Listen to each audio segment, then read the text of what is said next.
I've been there before. You're constantly getting, I need to think about it, wife objections, partner objections, what if this doesn't work?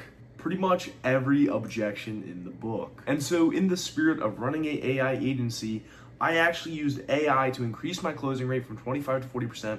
And in this video, I want to be showing you guys how to use AI, how to use this one prompt that I used that will help you guys never get objections again. This video is pretty sick. You should stick for the full thing. And without further ado, let's get right into the video. Boom. All right, so the first thing you want to tell ChatGPT is what I use. Number one, have the premium version. Just makes things a lot smoother, makes things a lot better. I'm not in no way affiliated with it. It's just a really fucking good product. You should have it. Hopefully I didn't curse in the first minute of the video.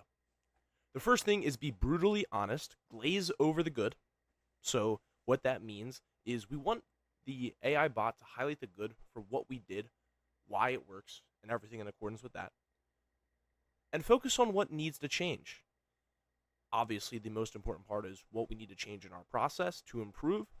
Just as if you've played a sport in your life, a video game in your life, you need to know what you're doing wrong, and that's half the battle. Tell the bot, final sentence, I don't need validation, I need results. AIs have been prompted to validate and more or less be a nice guy in most scenarios. We don't need it to do that here. Nice guys, they don't close deals, and nice guys don't improve in sales. So what we're doing here is we're cueing it to be brutally honest, whether for really good or whether for really bad, so we can change, so we can adapt, so we can do more of the good and do less of the bad. This is the overall prompt, and now we're giving it specific step-by-step guidelines.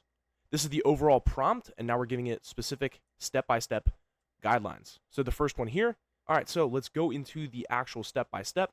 So you're a high-level sales expert trained under Jeremy Miner, Anas, Noah, John Mao, Christian Polk, and others. You understand emotional sales psychology, buyer identity, and objection prevention at a deep level. Now what we're doing here is I just picked 5 of the top sales guys that I watch, that I know, that have had success time and time again in every single realm of the sale. Some of these guys I've gotten advice from. Some of these guys have been my personal mentors, specifically Noah Kent, and everything in accordance. What you can also do just to get the best possible results, and what I did is I set it aside to do deep research, which I didn't include this in here, but just a side note, to do deep research into these guys and their sales philosophies, their psychologies, their tips, their tricks, their strategies. And then once it did that, I obviously told it, you understand emotional sales, psychologically, buyer identity, and objection prevention at a deep level. The whole point of this is we want to get objections out from the beginning. And second and foremost, if it's going to be telling us what we're changing, most of that comes from A or B. Most of it comes from emotional sales psychology, and then it comes from the buyer identity. Because if you try to do the same thing with a very aggressive guy versus a very passive, nervous, vague prospect that's maybe a girl, you're just going to be an overly scripted zombie who cannot adjust. And adjusting in sales and being adaptive, well, hey, that's why humans are here, right? We're able to adapt. So no difference in sales. It's why you're here, right? You get to the top of the sales food chain by adapting. Give me exactly 3 core areas I need to improve. No fluff, no generalizations, no none of that, right? What we're telling it to do here, what I've found while mentoring currently right now, while being mentored in the past or even present day, is giving 3 actionable steps, as I do in my pitch, giving 3 pillars. People remember 3 and people can focus on 3. When you try to give them 7 or 8 or 9 different things, or for yourself, when the AI tries to give you 7, 8, 9 things, well, some of the things are unimportant, you're going to forget some stuff, it's going to be hard to tackle all these different things rather than just 3 core things that would move the needle. Be specific and prioritize what would move the needle the most. So it's not going to give you a million things you need to improve, but it's going to give you specifically a few things that would immediately bolster your close rate and allow you to close more deals. And it makes it very specific, looking for key things. Now, say what I personally do is I break it up into multiple pieces. So if I notice core things happening in the same spots over and over again, well, now I know what's the true needle mover that will allow me to close more deals. Number 3, give exact timestamps and word-for-word examples from the call to back up each critique. Well, it'd be very terrible if they just told me critiques and I don't have any examples. This is more or less self-explanatory. I need to know what I did, where I did it, so I can watch it. I can see the body language of the prospect. I can see my own body language, nonverbal cues.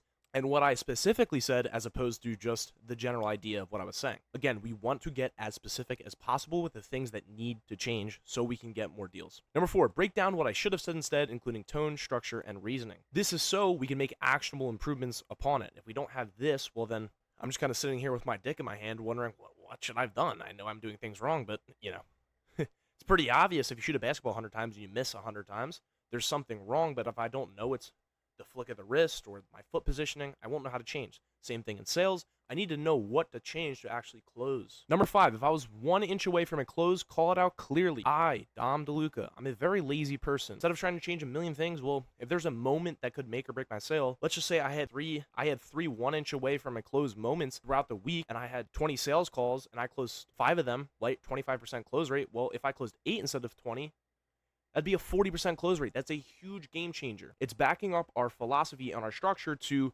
spot the things that we need to improve that are actual needle movers, not just hearsay.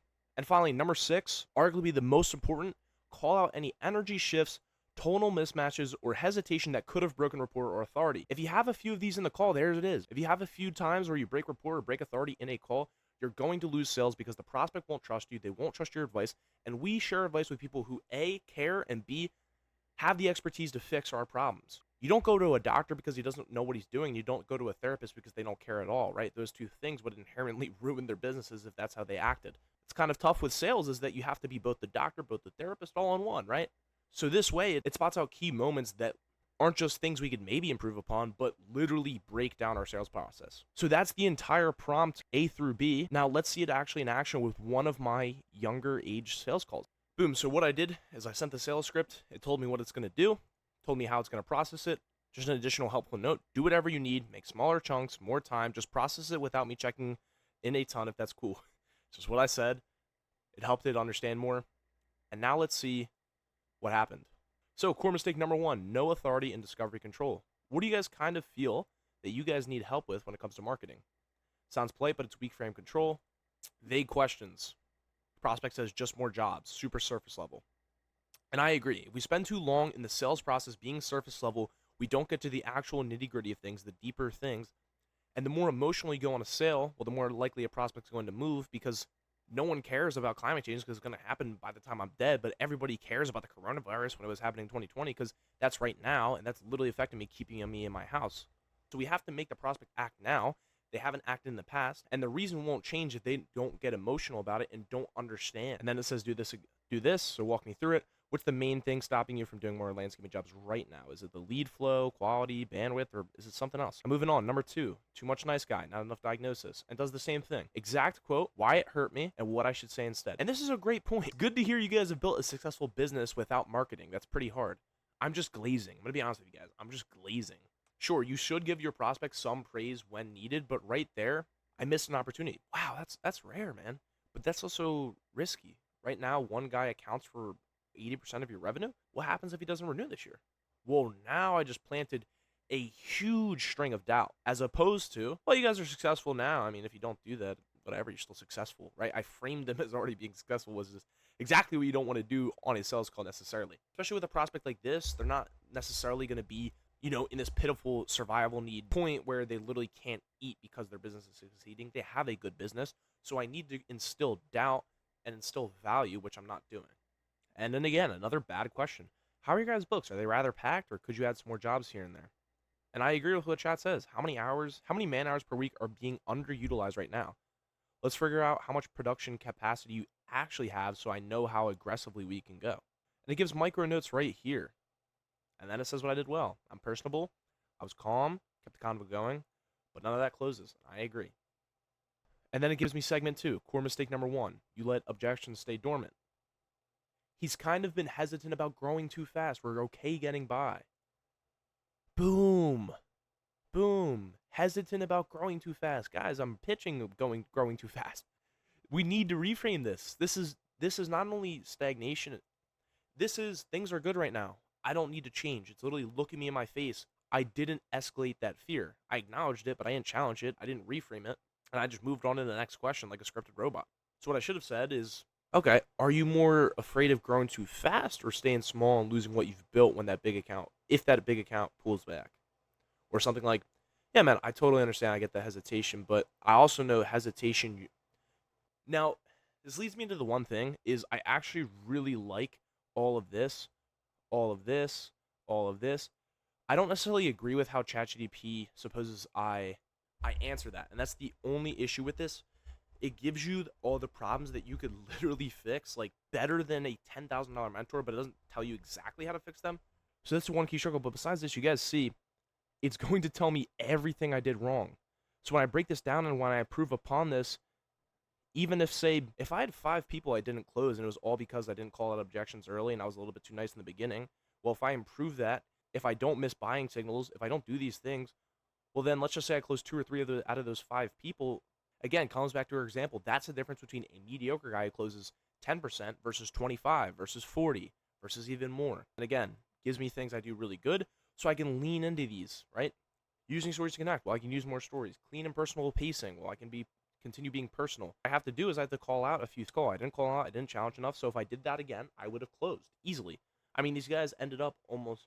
I mean, this guy like ended up almost closing anyway on the first call. And moving on, he did just because I presented the value really good, which I'm sure it's going to tell me that. But at any rate, guys, this thing is amazing for pointing out the issues, which is half the battle. The one thing I'll say is it doesn't exactly give you actionable feedback on how to change. So if you guys want exact one-on-one feedback of what you need to be doing in your agency to be hitting your first 10K per month, if not more. Now, the biggest thing is this mentorship, unlike any other mentorship out there, is completely free. 2-on-1 mentorship with my business partner so we can answer and show you actionable feedback on what you should be doing, not only on the sales end, but also on the service delivery end to keep your clients for longer and make money on retainer while you're out chilling on the boat, chilling in Spain like I am, chilling in Montreal like I will be in a week or two.